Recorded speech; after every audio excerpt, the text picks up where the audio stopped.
En esta sesión vamos a hablar de una cuestión muy importante que tiene que ver con una información publicada recientemente acerca de la felicidad según diferentes estados o etapas de la vida.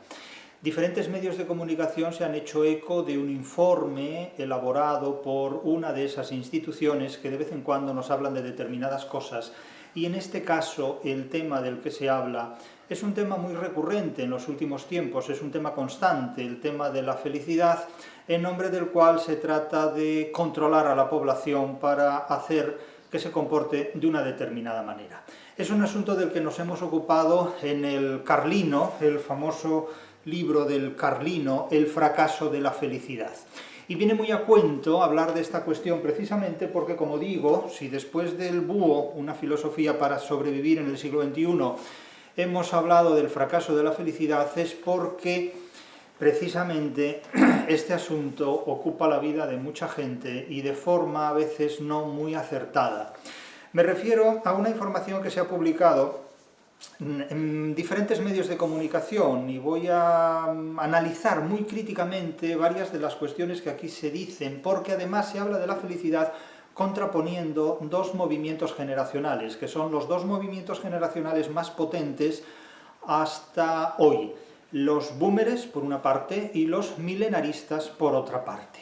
Aunque hay un tercer movimiento generacional que es el que comienza a manifestarse con el siglo XXI, y es la que yo denomino la generación cervantista, la generación pro-Cervantes o neocervantina, porque presenta muchas características comparables a lo que fue la vida de Cervantes.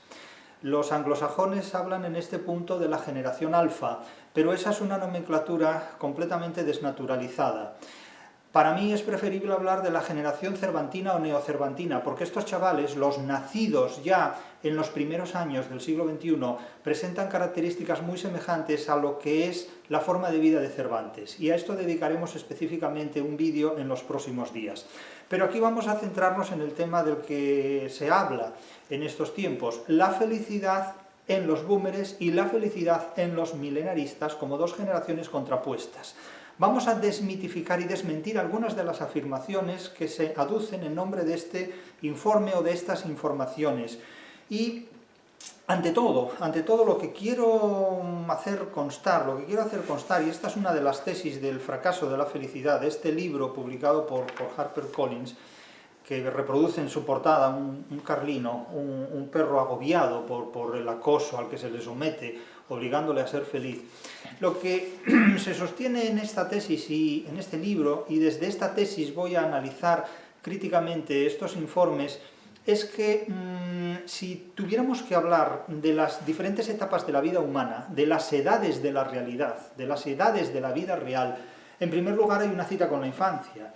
La infancia es la versión original de la vida. No van a encontrar a lo largo de toda la vida una versión más original de su propia vida que la de la infancia. La infancia es la vida en su versión original, cuando los adultos no la estropean, cuando los adultos no la subtitulan con sus prejuicios, con los prejuicios de sistemas educativos aberrantes, ideologías espeluznantes o simplemente prejuicios en su estado más bárbaro. Pero quédense con esta idea: la infancia es la vida en su versión original. La juventud, sin embargo, es el enfrentamiento con los adultos. La etapa de la juventud se caracteriza sobre todo porque el ser humano busca una órbita definida y busca una posición relativamente estable y todavía no la ha encontrado. Pero ya toma conciencia clarísimamente de las diferencias que lo separan de muchos adultos, también de analogías que lo unen a determinados adultos y de las diferencias que lo separan de otros, algo que en la infancia no se percibe del mismo modo. Pero desde luego la juventud es una etapa de la vida que se caracteriza por el enfrentamiento con los mayores, por el enfrentamiento con los adultos, y eso es enormemente importante porque determina muchos aspectos que van a venir después. Después de la juventud viene la madurez es el pacto con los adultos. Lo que hasta entonces había sido un enfrentamiento mayoritario se convierte en ese momento en un pacto con los adultos y en un pacto también con la realidad.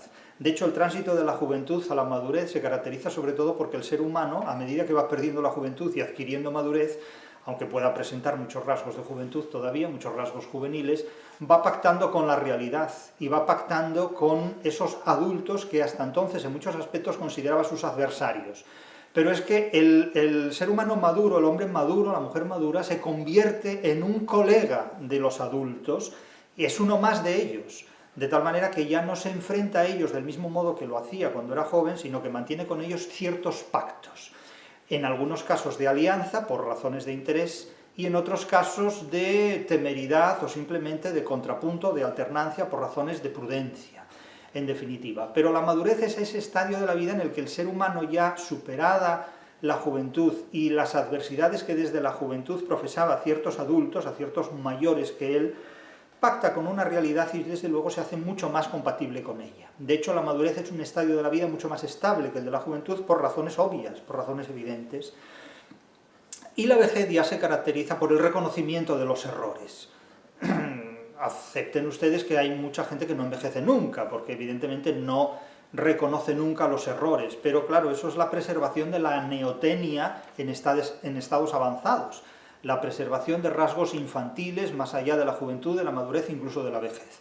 Es decir, hay gente nonagenaria y centenaria que no reconoce nunca sus errores, porque hay gente que no envejece nunca, indudablemente, ¿no? Está decrépita físicamente, pero los prejuicios son inaceptables, son inasumibles, son irreconocibles, es incapaz de distanciarse de sí misma, en definitiva.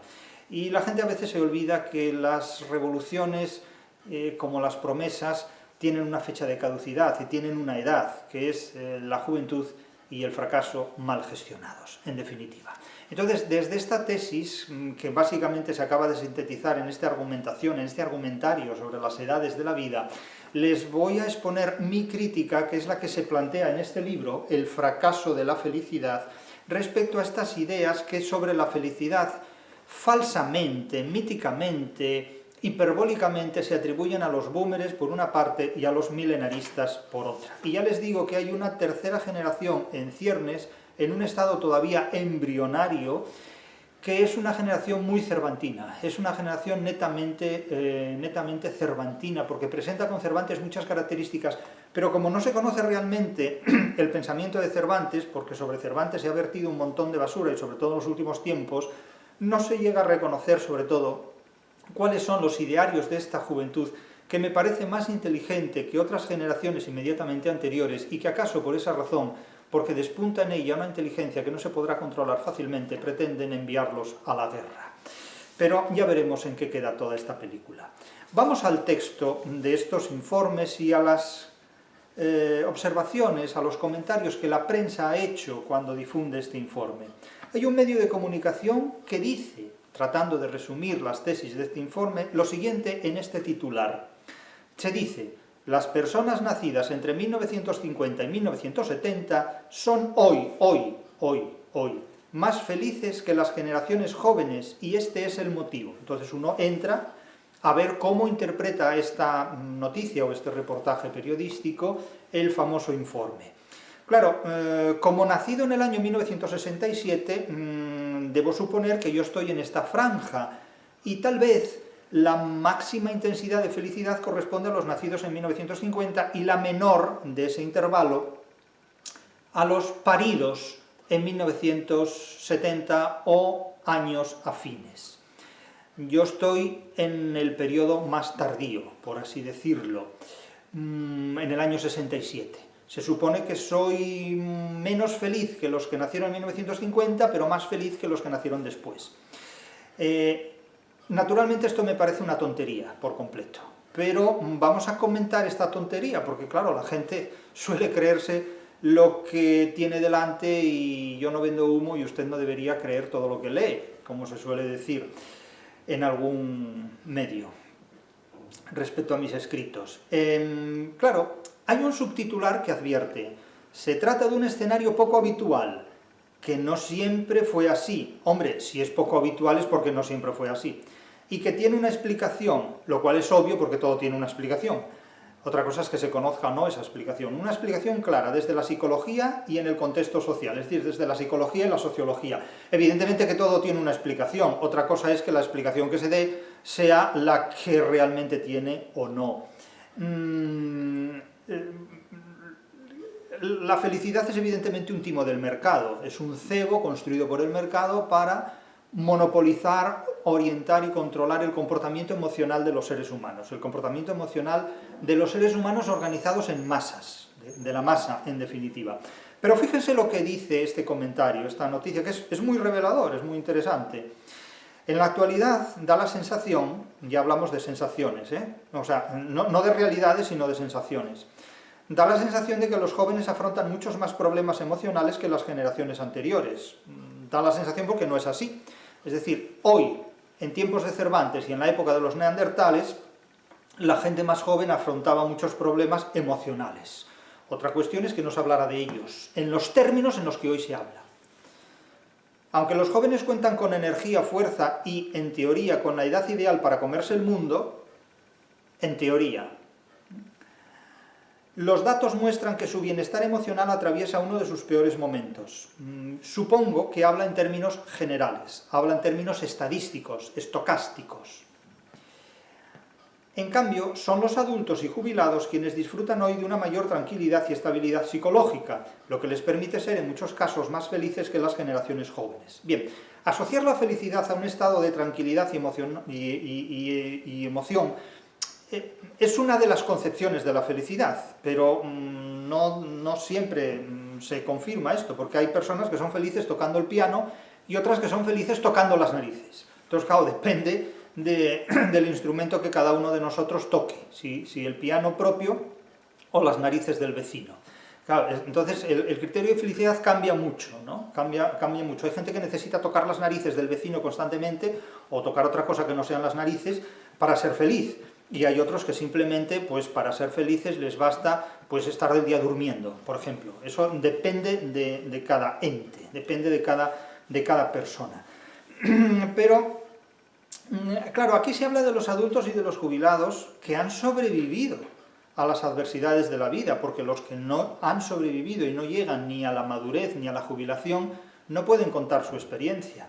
Y tampoco podemos saber qué razones han conducido a su muerte prematura antes de la jubilación o antes de la madurez. Entonces, claro, la historia la cuentan los supervivientes, no los vencedores, los supervivientes. Y los supervivientes cuentan la historia de su supervivencia, no la historia de los fallecidos antes que ellos. De tal manera que este matiz es enormemente importante para comprender cuáles son esos triunfos o esos logros que se exhiben en nombre de la felicidad a partir de cierta edad. Se habla de un pico de bienestar emocional en la madurez. Bien, yo recuerdo hace bastantes años, leer noticias que decían que afirmaban todo lo contrario, que la etapa más feliz del ser humano era la juventud y que la más infeliz era la madurez y la vejez. ¿Por qué? En cuestión de salud, en la madurez y en la vejez se multiplicaban los achaques físicos, las dolencias físicas, las enfermedades y las molestias. Entonces aquí ahora mismo parece que tenemos una sociedad donde la enfermedad no existe y la muerte tampoco, porque no se habla de los difuntos ni se habla de los enfermos en este contexto. Es decir, cuando se habla de la felicidad se descartan los problemas de salud, se descarta el duelo, el luto, el dolor por la muerte de los seres queridos, que no han llegado hasta nuestra edad o que no comparten nuestra presunta longevidad. De tal manera que, claro, esta es una concepción de la felicidad totalmente ideológica, totalmente tendenciosa. Es una felicidad que excluye las malas noticias. Bueno, es que si excluimos las malas noticias todos somos felices, indudablemente, ¿no? Pero da la impresión de que se idealiza la posición de los búmeres y se anatematiza, se condena, se maltrata la posición de los milenaristas, como si sobre los milenaristas y demás generaciones existiera una especie de condena original providencialista o calvinista luterana de la que no pudieran desasirse, de la que no pudieran liberarse. Usted está condenado a ser infeliz simplemente porque es más joven, y punto. Y como es más joven y ha vivido y va a vivir una serie de carreras de obstáculos, pues va a ser más infeliz. Pues anda que los búmeres no han tenido que luchar para abrirse camino en la vida. Hay búmeres que lo encontraron todo resuelto, porque fueron hijos de los grandes prevostes del régimen anterior y encontraron autopistas abiertas a todo lo que se les puso por delante. Hay boomeres que a los 27, 28 años eran catedráticos de universidad, porque su padre era un alto funcionario del régimen anterior y tenía unas conexiones y unas relaciones que otros boomers nacidos en el mismo año que ellos, que no acabaron ni la enseñanza general básica, tuvieron opción a llevar a cabo. Entonces, claro, depende de qué boomers hablemos, si de los hijos de los ricos y de los poderosos del régimen anterior, o si de la gente común y corriente. Y con los milenaristas ocurre lo mismo. Hay milenaristas que son hijos de grandes boomers y milenaristas que son hijos de pobres boomers. Entonces, esta condena a priori, usted va a ser feliz y usted va a ser infeliz simplemente porque unos son jóvenes y otros ya no lo son, es una manera enormemente simplista de administrar el sacramento de la felicidad. Enormemente simplista de administrar el sacramento de la felicidad.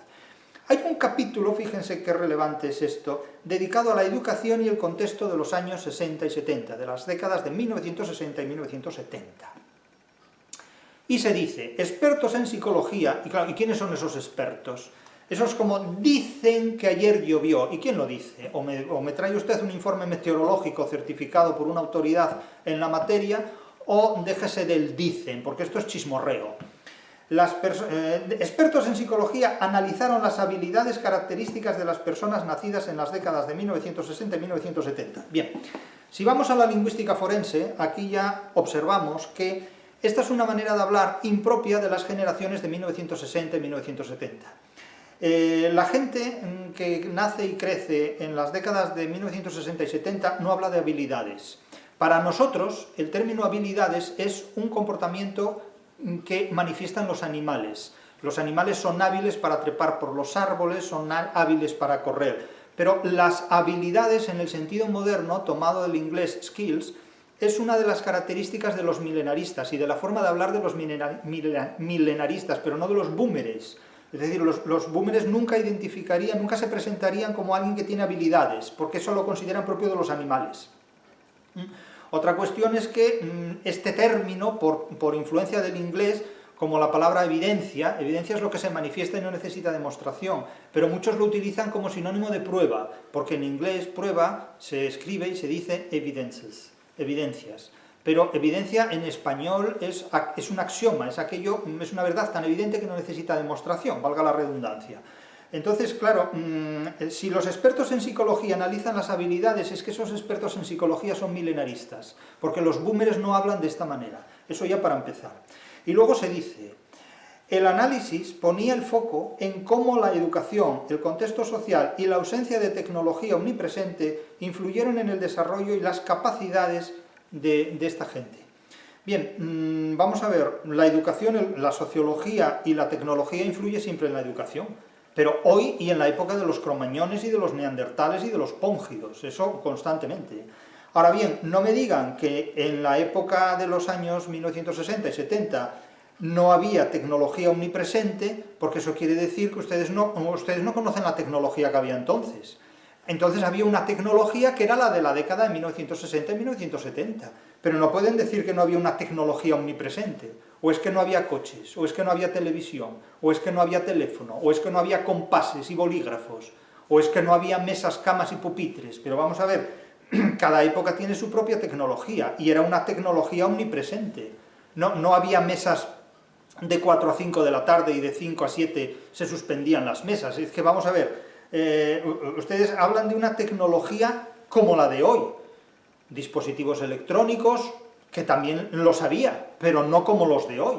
Quiero decir que ustedes tienden a tomar, cuando hacen estos informes, tienden a tomar el rábano por las hojas y a perder de vista otros contextos. Es decir, reproducen la realidad reduciéndola al punto de vista del que hace el informe, pero no teniendo en cuenta la totalidad de los aspectos que un informe debe recoger.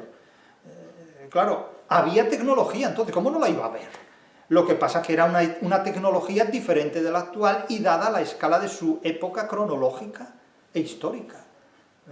Claro, luego se advierte que según los psicólogos, claro, ¿qué psicólogos? Pero ¿quién es un psicólogo para determinar todo este tipo de cosas sin contrastarla con otras actividades humanas? Quienes crecieron en aquellos años desarrollaron fortalezas mentales, bueno, ¿y qué desarrollaron? La telequinesia, la capacidad de desplazar pianos con el pensamiento, por ejemplo, ¿no? Desarrollan fortalezas mentales, pero no son fortalezas mentales, en todo caso son fortalezas físicas, que tienen, digamos, una emanación mental o una genealogía psicológica, pero no fortalezas mentales, que da la impresión de que uno puede levantar edificios con la mente. Hombre, no voy a decir lo que se puede levantar con la mente, pero vamos, que hoy en día se pierden, y lo ponen en presente continuo, que hoy día se están perdiendo, por de nuevo la influencia del inglés, porque la gente no sabe hablar si no es con presentes continuos, ¿no? En vez de decir, me duele la cabeza, dirán, me está doliendo la cabeza. No, claro. Entonces, parece ser que estas fortalezas mentales son la paciencia, la tolerancia a la frustración, la capacidad de atención sostenida y la creatividad derivada del aburrimiento. Esto a mí me suena a ChatGPT, pero por todos los sitios. Pero bueno, digo que me suena, no que lo sea. No puedo afirmar que lo sea porque no lo puedo demostrar. Pero algo en mi sensibilidad de lector dice que esto tiene que ver con un programa de inteligencia artificial. Y entonces se van analizando estas cuestiones, se analiza una tras otra, y se habla de menos estímulos en aquel entonces, en mi generación, y más calma. Bueno, menos estímulos y más calma, no sé en dónde, porque problemas de neurología los hubo mucho antes de Freud, y no era precisamente Freud un boomer. Siguiendo esta categoría, Freud sería un Australopithecus, casi, vamos, más que un boomer. A diferencia de las generaciones actuales, las personas que hoy tienen entre 50 y 60 años se criaron en un entorno con menos estímulos constantes. Había estímulos constantes, pero de otra naturaleza. ¿Cómo no iba a haber estímulos constantes, hombre? Si un crío lo que busca es estímulo constante por todos los sitios, una persona joven busca un estímulo constante, constantemente, permanentemente. No pueden negarnos a nosotros haber recibido una educación poco estimulante. Pero vamos, hombre, vamos a ver, no estimulaba el franquismo a una oposición política. Me van a decir a mí que los boomers a los que yo tuve que enfrentarme académicamente, profesionalmente, no estaban estimulados, que estaban todo el día en la calle manifestándose contra el poder político entonces vigente. Me van a decir a mí que no había estímulos en la década de 1960 y 1970, había más que ahora, pero había muchos más que ahora, lo que pasa que eran de otra naturaleza que hoy está totalmente neutralizada ese tipo de estímulos. Hoy no hay revueltas populares, no hay revueltas callejeras. Hoy los estímulos se han sometido a simplemente reacciones psicológicas y verbales en foros de internet. Ahí está toda la revolución. Hoy la revolución se hace en las redes sociales, es decir, en Facebook, en Instagram y en toda esa historia. Es decir, en ninguna parte. Es decir, en ninguna parte. Es lo que se ha conseguido, neutralizar los estímulos de estas generaciones, los milenaristas, que tantos estímulos dicen tener. ¿Y dónde tienen los estímulos los milenaristas que responderían a los criterios de este informe?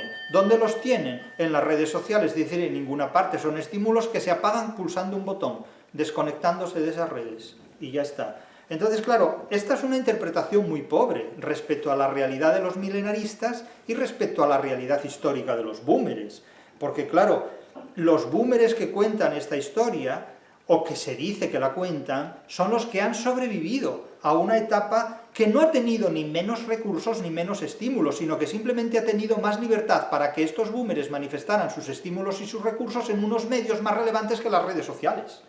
Lo que ocurre es que, bueno, la sociología actual trata de disimular estos aspectos de una manera muy elocuente y muy básica, por otro lado, porque yo, sinceramente, ante un informe como este, lo único que me hago es sufrir un ataque de risa, o sea, sinceramente, ¿no? Y añade, dice, la psicología añade otro matiz relevante. ¿Cómo la psicología? ¿Qué pasa? ¿Que es un oráculo la psicología? O sea, uno va a un sitio y psicología, dime cómo está el mundo, y toda la psicología lo dice. Vamos, esto es de chiste, esto parece un ensayo de Chul Han, una cosa así. La psicología añade otro matiz relevante.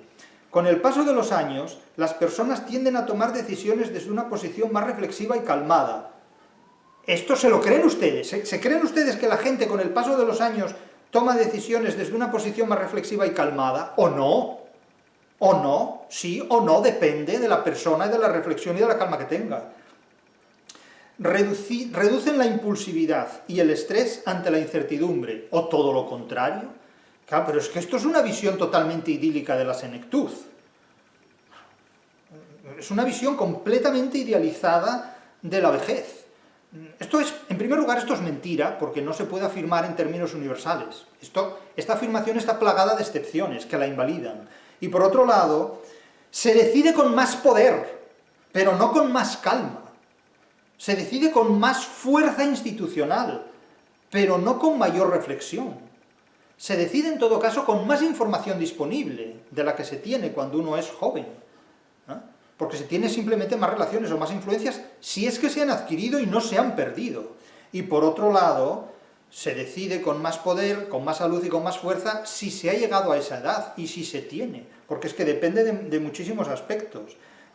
Claro, los estímulos que había para muchos de estos boomers cuando eran jóvenes eran estímulos más naturales, quizás con menos recursos tecnológicos como los que hay hoy, pero no con menos recursos tecnológicos de los que había a la altura de su tiempo. Y por otro lado, sí es cierto que había más libertad. Yo reconozco que los boomers nos educamos con más libertad de la que disponen hoy día los escolares y los universitarios. Nosotros conocimos un mundo con más libertad, tal vez no política, porque el régimen era lo que era, pero sí había más libertad en la vida cotidiana. Había mucha más libertad para hacer cosas que hoy día son absolutamente imposibles de hacer. Hay una cantidad de leyes hoy día que limitan microcomportamientos, microformas de conducta, que en aquellos tiempos, hace 30, 20, 40, incluso 20 años, no estaban tipificadas, no estaban penalizadas por las leyes.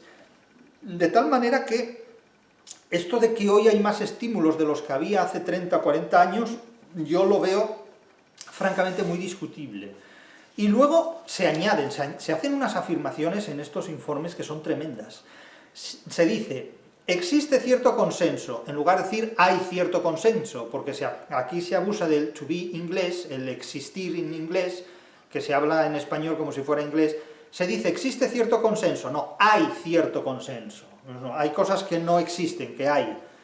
Hay cierto consenso científico, dices, pero bueno, vamos a ver, eso es como decir, hay consenso entre los geómetras para afirmar que el triángulo tiene 3 lados.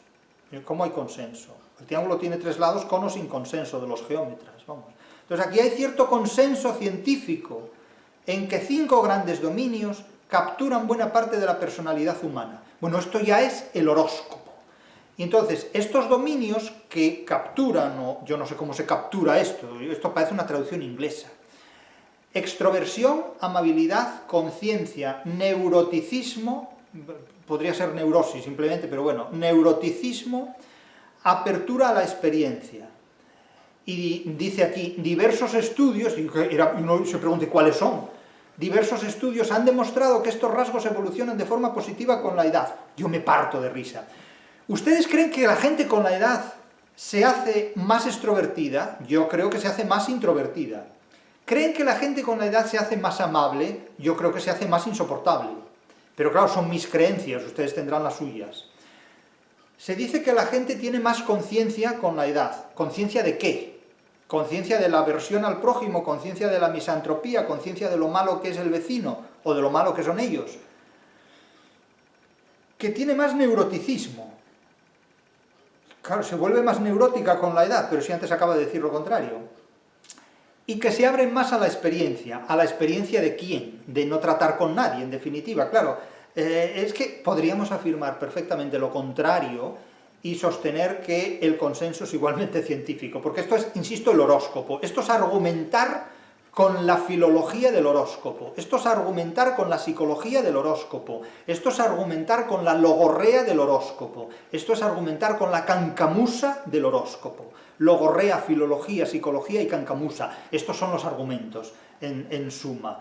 Claro, es afirmar lo contrario y la isodinamia de lo que se dice. Esto es una simpleza completa. Y luego se habla de la salud mental de los jóvenes. Entonces aquí llegamos a la pieza del altar supremo, del altar mayor.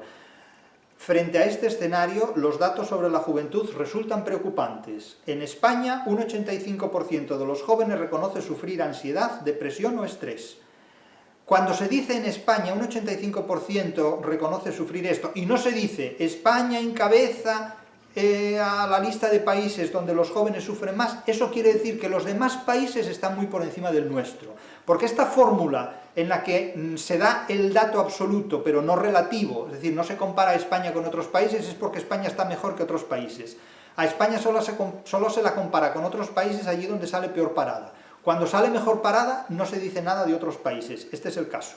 En España, un 85% de los jóvenes reconoce sufrir ansiedad, depresión o estrés. Estoy seguro de que en el extranjero es muchísimo más alta esta cifra, pero no se dice.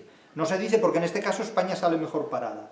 La salud mental de la franja de edad entre los 18 y los 24 años se ha deteriorado notablemente en los últimos años. Bien, aquí tienen ustedes el fracaso de la felicidad. Aquí tienen ustedes la respuesta fracasada a ese programa de felicidad en el que se ha hecho descansar todo el sistema educativo de las últimas 3, 4, 5 décadas. Ahora, díganme ustedes, ¿cómo es posible que los centros de enseñanza digan, en algunos casos como un auténtico eslogan, que educamos para ser felices, educamos a los niños y a las niñas, como si hubiera una gran diferencia, para ser felices? Pero edúquenlos para ser libres, edúquenlos para ser inteligentes. ¿O es que tanto miedo les da enfrentarse a palabras como libertad e inteligencia que prefieren aterujarse en términos como felicidad? Se meten debajo de la cama de la felicidad porque no se atreven a hablar en público de inteligencia y de libertad. ¿Es que no saben ustedes educar a la gente para la libertad? ¿Es que no saben ustedes educar a la gente para la inteligencia? No, la educan para ser felices. Pues ¿saben en qué consiste educar a alguien para ser feliz? En llevarle al fracaso de la felicidad. A ver dónde es posible llegar al fracaso de la libertad o llegar al fracaso de la inteligencia sin antes haber pasado por el fracaso de la felicidad después de haberla enseñado, que es lo que promete la serpiente del paraíso, la felicidad. Entonces, claro, nada más paradójico que una sociedad que, prometiendo la felicidad en el sistema educativo, desemboca en un 85% de chavales que entre los 18 y los 24 años sufren ansiedad, depresión o estrés. Ya me contarán. Claro, esto es someter a los seres humanos a experimentos sociológicos y psicológicos. Y han sido los milenaristas y ese subgénero de los milenaristas inventado por los anglosajones, la llamada generación Z, y quieren meter también a la generación alfa, cuando la generación alfa no les va a entrar. La generación alfa o generación cervantista o neocervantista no les va a entrar por esos agujeros, sometiéndolas a estímulos constantes que les van a hacer fracasar emocionalmente. El fracaso de la felicidad es el fracaso de las emociones, en definitiva. Y los contrastan con el éxito de los boomers. Pues les voy a recordar que los boomers fueron una generación que trabajó mucho para llegar a donde está, que algunos lo tuvieron todo regalado porque sus padres fueron grandes gerifaltes del franquismo, y otros tuvieron que luchar por ello porque sus padres fueron los grandes perjudicados por el franquismo. Y les voy a decir también que los boomers la de los boomers fue una generación que tuvo que sobrevivir a todos los estragos de la droga, que fueron terribles durante la década de 1980, que tuvo que sobrevivir a los estragos de las reconversiones industriales, que fueron terribles en diferentes regiones de España durante los años de la década de 1980, y que tuvo que sufrir pandemias tremendas como el SIDA y otro tipo de enfermedades de esta naturaleza.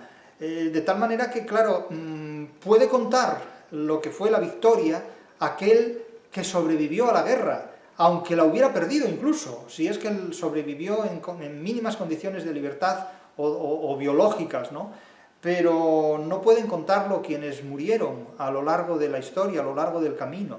Por lo tanto, los boomers no son una generación infalible, han sido una generación que ha cantado victoria en la voz de quienes han sobrevivido a todas estas adversidades, que no han sido todos, ni mucho menos.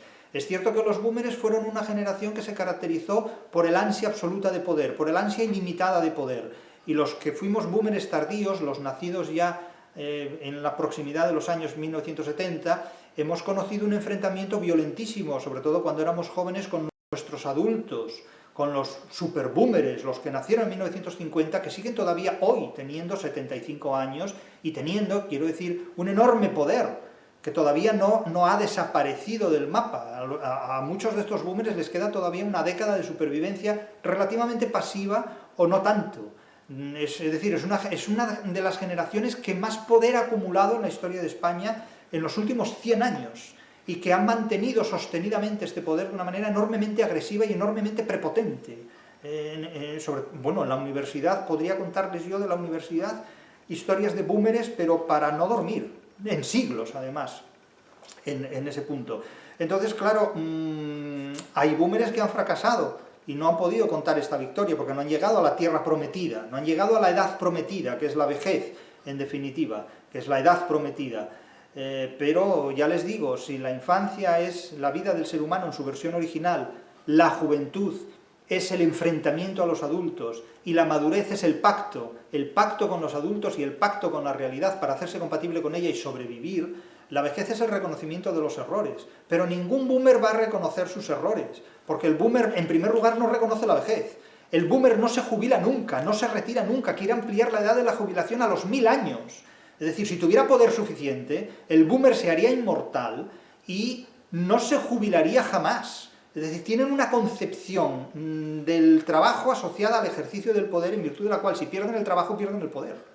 Y eso para un boomer es lo peor que le puede ocurrir. Sin embargo, los milenaristas ya han recibido otro tipo de formación. Los milenaristas han recibido la formación de un movimiento generacional muy desorientado, enormemente desorientado, y con el que se han hecho terribles experimentos psicológicos y sociológicos.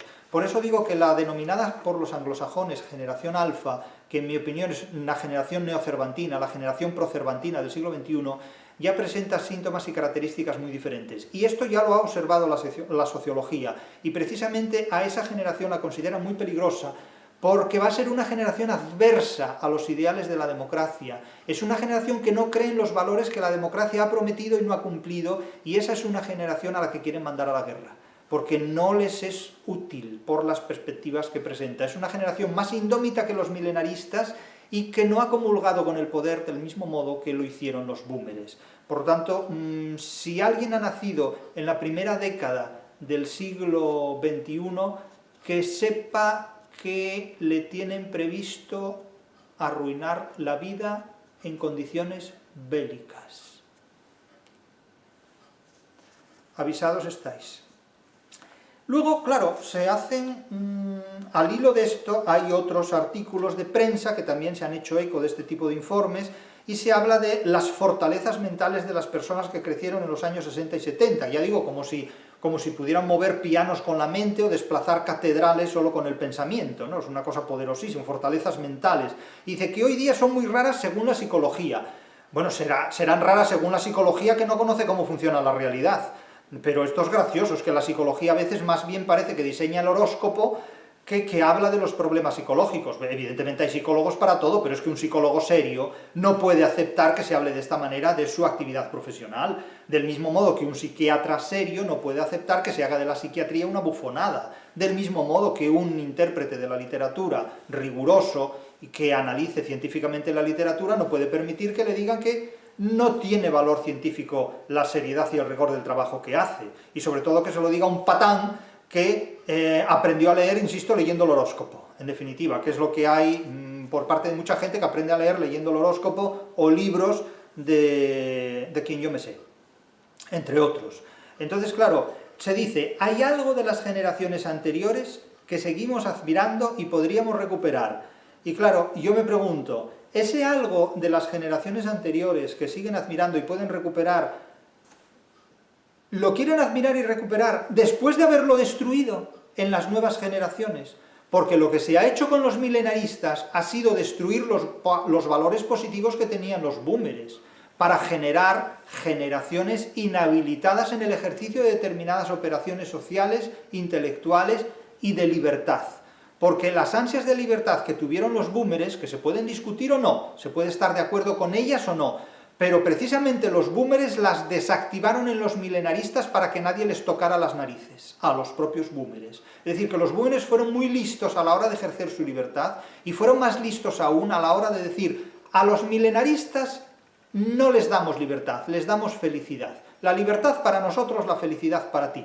Este es otro de los capítulos que se plantean aquí, el fracaso de la felicidad, porque aquí se hace una analogía entre búmeres y milenaristas, y una dialéctica entre un movimiento generacional y el otro, donde más de un padre va a tener la cara como una manzana cuando tenga que dirigirse a su hijo y explicarle algunas de las cosas que ha vivido, y más de un hijo le va a pedir explicaciones a su padre acerca de por qué la generación de sus padres se comportó de la manera en que lo hizo. Y claro, este libro no es precisamente para conciliar el sueño, el fracaso de la felicidad, así que ahí lo tienen, a ver cómo se lo comen. Entonces, claro, esto es muy curioso, porque otros comentarios de prensa se hacen eco del mismo informe y de alguna manera reiteran también las mismas ideas, desde otra nomenclatura, desde otro lenguaje, desde otro discurso, pero más o menos las ideas son las mismas. Se dice que los búmeres son más calmados, andan más calmados, no han tratado usted con un búmer en la vida, para decir que los búmeres son más calmados. El ideal de los búmeres, ni una mala palabra, ni una buena acción. Ese es uno de los ideales de los búmeres, ¿eh? Y me dirán, bueno, pero de algunos búmeres, no de todos. Hombre, ya lo sé, vaya cosa que me dicen, ¿no? Es como si me dices que todos los seres humanos tienen los ojos verdes. No, no todos. Tienen los ojos verdes aquellos cuyos ojos son verdes, ¿eh? Pero el ideal de la filosofía boomer responde a estos planteamientos. Ni una mala palabra, ni una buena acción. Y si no, inventen la máquina del tiempo y vuelvan a los años 60, 70, 80 y 90 y a la universidad y vean lo que hay ahí. Se dice que teníamos menos recursos, teníamos otros recursos, ni más ni menos, teníamos recursos diferentes. Y una vida, dice aquí, una vida que te obligaba a apañarte sin atajos. ¿Cómo que la vida obligaba a apañarse sin atajos? La gente buscaba atajos por donde los había, y donde no los había los generaba, evidentemente. Sí es cierto que teníamos una vida con unos cuentos y ficciones diferentes a los actuales. No se nos prometía la felicidad, se nos exigía la libertad. No se nos prometía la inteligencia, se nos exigía luchar por ella. Y a unos se les exigía más y a otros se les regalaba todo hecho, evidentemente. Es decir, que no se pueden establecer estas divisiones tan radicales entre búmeres y milenaristas. Ni se puede desautorizar a los milenaristas simplemente porque nacieron 15 o 20 años después. Ni idolatrar a los búmeres simplemente porque han llegado a un poder conquistado por la generación anterior, o simplemente porque han sobrevivido a décadas en las que otros de sus correligionarios de generación murieron por sida, por drogas o por accidentes en el servicio militar. Que de esto es un tema del que no se habla casi nunca, pero ¿cuántos reclutas que podrían hoy tener mi edad murieron accidentalmente en su servicio militar? Por esa razón, a mi generación, hablarles del servicio militar es mentarle al diablo, realmente. Y me sorprende que mucha gente que de mi edad no hizo ningún servicio militar, ahora vea con buenos ojos que lo hagan otros para ir a la guerra. Esto es una cuestión de mucho debate actualmente, pero ya digo, hace 30, 40 años, el rechazo que había en las gentes de mi edad, de mi generación, al servicio militar era absoluto. Era realmente absoluto, y sobre todo entre universitarios, que era una población masiva en aquel entonces, porque la universidad en aquel entonces estaba masificada, no como hoy que empieza a masificarse la FP porque la universidad ha decepcionado a todo aquel que toca sus apariencias con la mano y da lugar al desengaño, como diría Cervantes por boca de Don Quijote.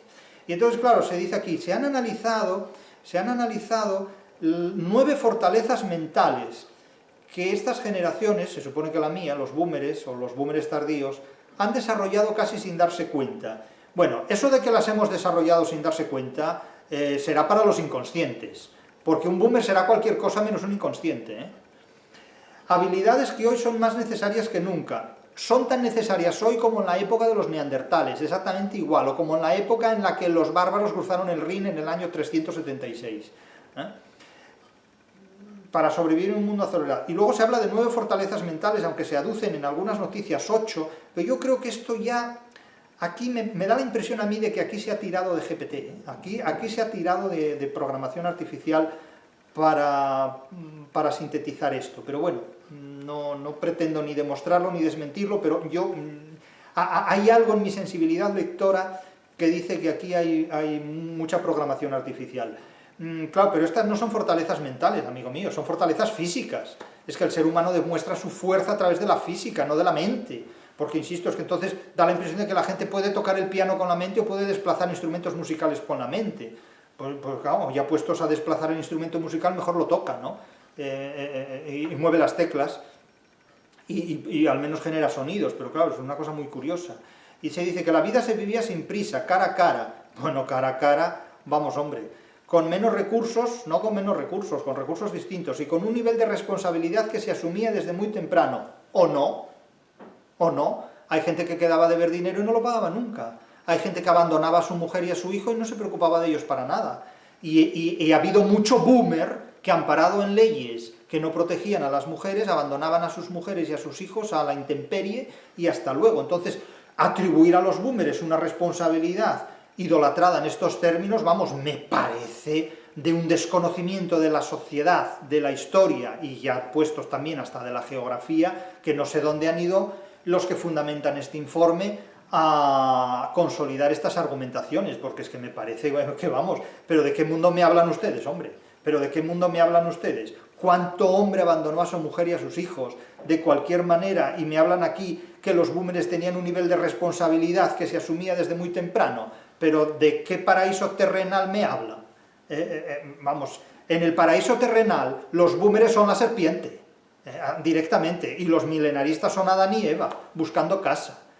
Pero vamos, hombre, por favor, qué manera tan ingenua de idolatrar y de idealizar el pasado de la generación que los ha convertido en seres víctimas de la felicidad y sus fracasos y no en objetivos de la inteligencia y de la libertad.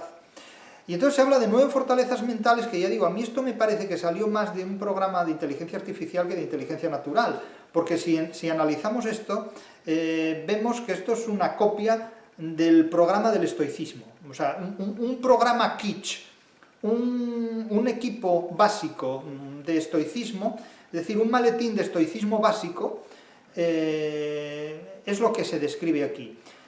1. Paciencia profunda ante la incertidumbre. ¿Y cómo es la paciencia superficial? Paciencia ante la incertidumbre, pues díganme ustedes si se tiene que hacer una prueba oncológica y están pendientes del resultado. Esto es estoicismo puro, aguantar la adversidad. Crecieron en décadas en la que nada era instantáneo. ¿Y hoy qué es instantáneo? Las chorradas son instantáneas, en definitiva, porque las cosas verdaderamente importantes siguen requiriendo su tiempo. Las cosas de palacio van despacio, no son tan instantáneas. ¿O es que es instantánea la solución a la guerra de Ucrania? ¿O es que es instantánea la curación de una enfermedad o de un cáncer? Vamos a ver, aquí cuando hablamos de lo instantáneo, es que la gente que hace estos informes tiene un concepto de lo instantáneo muy propio de Gulliver, entre liliputienses, porque aquí hay hechos de nuestro día a día que de instantáneos no tienen absolutamente nada. La curación de una enfermedad a veces se hace eterna, y no digamos la solución a un conflicto bélico, que se ha cronificado en algunos aspectos de manera tremenda. Entonces, lo de que las soluciones son instantáneas, eso se lo van a contar al que tenga un concepto de la instantaneidad muy propio de Gulliver, o del mundo anglosajón, pero no de la realidad. La realidad no es el mundo anglosajón. Y entonces hablan que el correo tardaba días en llegar y los trámites eran lentos.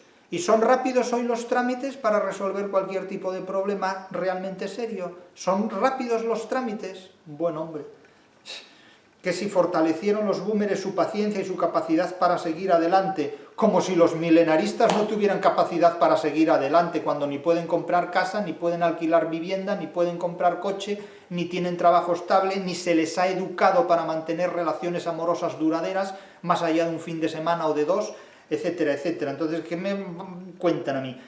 Segundo aspecto, emociones bajo control, como si los boomers se controlaran cuando se emocionan, vamos. ¿O acaso los boomers no lloran? ¿O acaso los boomers no hicieron la guerra de Vietnam? ¿O acaso los boomers no hicieron 1000 trapisondas por todas partes? Da la impresión de que los boomers son Séneca, aquí, controlando las emociones. Se dice, las emociones estaban ahí, pero no gobernaban cada movimiento, no poco.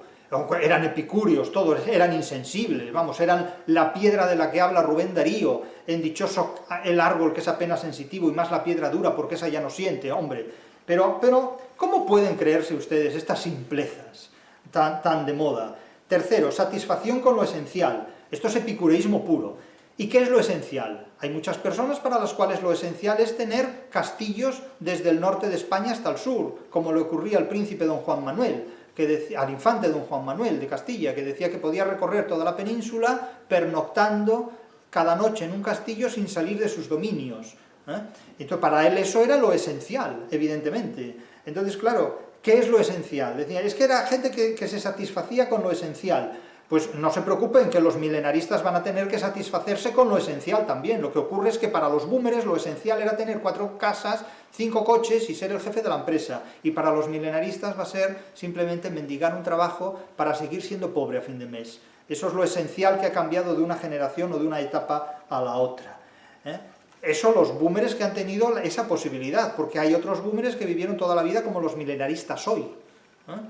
Entonces, el sentido de la responsabilidad personal, si quiero algo tengo que ganármelo, o simplemente no dar la cara y huir. Vuelvo a poner el ejemplo de antes. ¿Cuántos hombres abandonaron a sus hijos y a sus mujeres sin nómina, sin sueldo y sin nada y sin ningún tipo de seguro ni cobertura?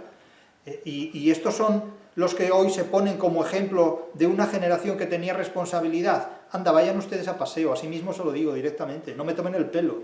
Si quiero algo tengo que ganármelo. ¿Y acaso si los milenaristas quieren algo no se lo tienen que ganar? Otra cosa es que se les haya hecho creer lo contrario, y que la vida en un momento dado, cuando la realidad los cita, los desmienta y les obligue precisamente a pagar lo ganado con la multa correspondiente y con los suplementos financieros que exige ese cobro. El diablo siempre pasa la factura. El diablo siempre pasa la factura, sobre todo después de prometer la felicidad. Porque la factura de la felicidad es la más alta. La forma más barata de pagar es con dinero, como tantas veces se ha dicho.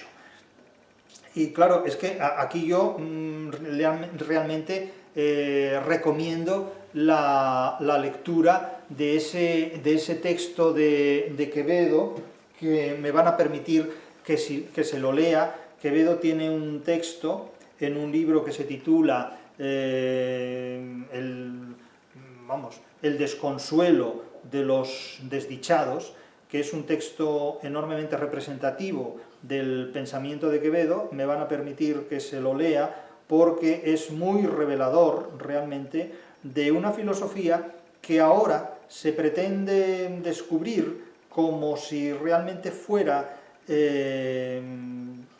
original, cuando en realidad ya ha sido presentada desde hace mucho tiempo y desde hace muchos años. Es decir, que estas teorías y estas ideas sobre el epicureísmo, sobre el estoicismo, sobre el conformarse con lo esencial, sobre el considerar que el ser humano será rico cuando se haya familiarizado con la escasez, es un conjunto de temas y de tópicos ya muy trabajados, sobre todo por el siglo de oro español, de tal manera que lo que se ha hecho, probablemente con apoyo de inteligencia artificial, interpretando este tipo de informes, o incluso el propio informe, es algo que ya conocían los contemporáneos de Quevedo y de Cervantes. Fíjense lo que dice Quevedo en ese libro, que como les he hablado hace un momento, se titula Desconsuelos de los dichosos, que es algo así como el fracaso de la felicidad del siglo XVII. Es decir, el fracaso de los que se creen felices, y que en realidad son más infelices que Picio. Quevedo simula encontrarse con un tipo que le dice que de mi gusto dependen todos. Quevedo se encuentra con un fulano que le dice, de mi gusto, del gusto que yo tengo, dependen todos. Es decir, el prójimo, la sociedad entera, se somete a mis gustos. Y entonces Quevedo le responde, si dependen de tu gusto, todos son ruines y miserables, como tú, porque tú tienes muy mal gusto. Dice, el hombre racional no ha de depender del gusto ajeno, no ha de depender del gusto ajeno, sino de la razón propia. Fíjense cómo se antepone la razón propia antes del gusto de la mayoría. Mucho antes que Kant dijera el atrévete a saber, el atrévete a ser independiente, eso lo necesitará Kant y la Alemania de Kant, pero el siglo de oro español ya tenía razón propia. Fíjense lo que dice Quevedo a la altura de 1633. Si Kant hubiera leído a Quevedo, se habría ahorrado emborronar con sus 3 críticas pseudocríticas en el fondo, porque son pseudocríticas kantianas, la pseudocrítica de la razón pura, la pseudocrítica de la razón práctica y la pseudocrítica del juicio, porque son falsas críticas, en definitiva. El hombre racional no ha de depender del gusto ajeno, sino de la razón propia. Todo esto hace innecesario el pensamiento kantiano completamente. Tú y el demonio gastáis un mismo lenguaje. Eso le dice Quevedo a ese hipotético interlocutor. Tú y el demonio gastáis un mismo lenguaje. ¿Quieres ver lo que está en tu mano? Pues mira que aún no estás tú en ti mismo. Pregúntale a tu alma las virtudes que le faltan, y a tu cuerpo las miserias que le sobran, y a tu vida los cuidados que la consumen, y a tu conciencia los verdugos que la atormentan. Pregunta a tus acciones por tu juicio, y verás que no hay alguna que te pueda dar nuevas o noticias de él. Esto es en definitiva lo que plantea Quevedo. Y naturalmente expone que no eres tú el que aprende del demonio, es el demonio el que aprende de ti, porque tú eres todavía más gilipollas que él, en definitiva. De tal manera que, ya digo, este tipo de informes que lo que hacen es un elogio idealista y absurdo de una generación de boomeres que no responde a ese idealismo, y sí a muchas de sus absurdeces aquí ocultas, o absurdidades, mejor dicho, que aquí se ocultan, evidentemente no se puede tomar como algo fiable. Se dice también, en una quinta dimensión, que los boomeres toleran el malestar mejor que los milenaristas. Tolerar es soportar, en definitiva. Se soportan el malestar. Esto es estoicismo puro. ¿Pero qué coño va a soportar mejor un boomer el malestar que un milenarista? Hombre, si los milenaristas protestan por todo y los boomers también hemos protestado por todo. Esto depende de las personas, no de los movimientos generacionales. ¿Qué demonios se va a soportar más el malestar según se haya nacido en una época o en otra? Esto parece interpretar la vida humana conforme al movimiento de los astros. Es decir, si usted nació entre 1960 y 1970, o entre 1950 y 1960, pues usted soporta más el malestar que la gente que nació después de 1970. Esto es el horóscopo puro, en definitiva. Esto no tiene ningún fundamento. Esto sirve para entretener a la gente. No se aceptaba nada, se soportaba lo que había, como hoy también se soporta. ¿O acaso no se soporta hoy el no poder pagar un alquiler? ¿Acaso no se soporta hoy el no disponer de dinero para comprar una vivienda? ¿Acaso no se soporta hoy no encontrar un trabajo estable? Es que me van a decir a mí que los boomers soportaban mejor las adversidades que los milenaristas. Lo soportaban los que sobrevivieron a ellas, pero los que no están entre nosotros, porque la fuerza de la vida fue superior a la fuerza de su propia vida, no lo pueden contar. Entonces esta mitificación a posteriori de los boomers, simplemente para presentarlos como los vencedores de la historia o los supervivientes a ella, es completamente falsa. De la misma manera que también es completamente falsa presentar a los milenaristas como un conjunto de inútiles que no sirven para nada, porque eso es una falacia como la copa de un pino, completa y absoluta. Y se habla de resiliencia práctica. Miren, la palabra resiliencia no existía en mi infancia, no se utilizaba durante mi infancia ni mi juventud. Este es un término que procede del ámbito anglosajón, aunque ya existió desde siempre en castellano y en español, para promover determinadas tendencias dentro de la psicología y de la psiquiatría. Pero no es una palabra de mi infancia. En mi infancia no se usaba el término resiliencia para nada. Esta es una palabra de los últimos tiempos. No es una forma de hablar de mi generación. En mi generación o acertabas o fracasabas, pero no se andaba con resiliencias ni chorradas de esta naturaleza. Y entonces se dice aquí en un texto, en la década de 1960 y 70 no había tutoriales. Hombre, que no había tutoriales. No lo sabía como hoy, pero lo sabía a la altura de aquella época. ¿O es que tu padre y tu madre no te enseñaban a sonarte los mocos, a andar por la calle, a comer en condiciones, y tus profesores no te enseñaban a escribir correctamente? Los tutoriales eran de otro tipo. No había GPS o soluciones automáticas. Bueno, había mapas impresos que exigían una mayor atención, o menor, según a quien los quisiera leer. ¿Y qué soluciones automáticas hay hoy?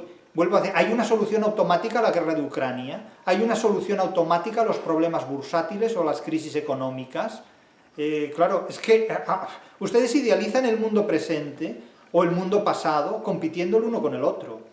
Y se decía, resolver problemas implicaba probar, equivocarse o aprender. No, esto es pedagogía rusoniana posmoderna de hoy. En nuestra época no había eso de que resolver problemas implicaba probar, equivocarse o aprender. Aprobabas o suspendías, acertabas o fracasabas. Eso de equivocarse, probar, aprender, esto suena simplemente a toma una patata, coméntala con tu compañero y escribe lo que se te ocurra. Eso suena más bien a la ESO, o a la LOMCE, o a la LOCSE, o a sus variantes declinadas, que a lo que fue mi infancia, adolescencia y juventud. Y luego se habla de la concentración real y prolongada. Bueno, la concentración real y prolongada es una manera difusa, nebulosa, de decir horas de estudio a solas. Horas de estudio a solas. Con esa similicadencia o rima interna. Horas a solas. Horas de estudio a solas. Y ya estaba. Es que antes escribía cartas y ahora no. ¿Pero quién escribía cartas antes? Me van a decir a mí que todos éramos epistolistas, que todos escribíamos epístolas. ¿A quién? ¿A los romanos? ¿A los efesios? ¿A quién escribíamos epístolas? Todos éramos San Pablo escribiendo epístolas. ¿Qué demonios? Antes la gente escribía cartas como ahora, 4 gatos, en definitiva, ¿no? Es decir, ustedes, insisto, atribuyen a los boomers un idealismo que los boomers se sorprenderían, dirán, caramba, y nosotros éramos así, ya hubieran querido muchos de ellos ser así. Y se habla, de nuevo, fíjense, se habla de habilidad para enfrentar, esto es muy importante, habilidad para enfrentar conflictos de frente. Claro, enfrentar conflictos de frente es muy curioso, porque enfrentar conflictos de espalda, ya me dirán ustedes cómo se enfrentan los conflictos de espalda, pero vamos, aquí el ChatGPT estuvo desafinado cuando escribió. Y les digo más, desde el punto de vista de la lingüística forense podemos decir que ChatGPT, cuando conjuga el verbo enfrentar, no lo usa con complementos precedidos de preposición, valga la redundancia. Lo correcto en español natural, es decir, capacidades para enfrentarse a conflictos, punto. Pero el ChatGPT suele usar el verbo enfrentar sin preposición, y dice enfrentar conflictos de frente. Y esto es un rasgo muy propio de la lingüística forense que utiliza el ChatGPT. No digo más, no digo que este texto haya sido extraído de un ChatGPT, digo que así es como habla el ChatGPT. Entonces, claro, cuando uno lee habilidad para enfrentar conflictos de frente, alguien como yo piensa que esto lo ha escrito el ChatGPT. Eso es lo que piensa. Naturalmente no sé si lo ha escrito el ChatGPT ni me importa, pero es lo que pienso. No lo puedo afirmar ni desmentir porque no se trata de eso. Pero la expresión correcta sería capacidad para enfrentarse a conflictos. De frente, de lado, de espaldas, o de cúbito supino, o de cúbito prono, eso ya es una cuestión de cada cual. Pero, claro, a mí me parece que esto es una redacción muy maquinal. Y claro, se habla de un legado que aún podemos recuperar. Miren, el legado de los boomers, yo no lo quiero recuperar. Yo lo quiero superar, en definitiva, y lo quiero hasta cierto punto evitar también. Solo se puede evitar lo que se sabe y silenciar lo que se conoce. Y de alguna manera les aseguro que la infancia es la vida en su versión original, cuando los adultos no la estropean con sus prejuicios, o no la subtitulan con el deterioro y la, a veces, perversión de sus sistemas educativos aberrantes o de sus perversiones ideológicas. La infancia es la vida del ser humano en su versión original. La juventud es el enfrentamiento a los adultos. La madurez es el pacto con los adultos. Es lo que el ser humano hace cuando ya se convierte en uno de ellos, en un adulto más. Y es consciente de que si no pacta con la realidad, de que si no se hace compatible con la realidad, no sobrevive a ella. Y la vejez es ese estadio de la vida en el que se reconocen los errores. Por eso hay gente que no envejece nunca, porque nunca reconoce los errores en los que vivió y sigue viviendo. Y muchos de estos que no reconocen sus errores son boomers todavía.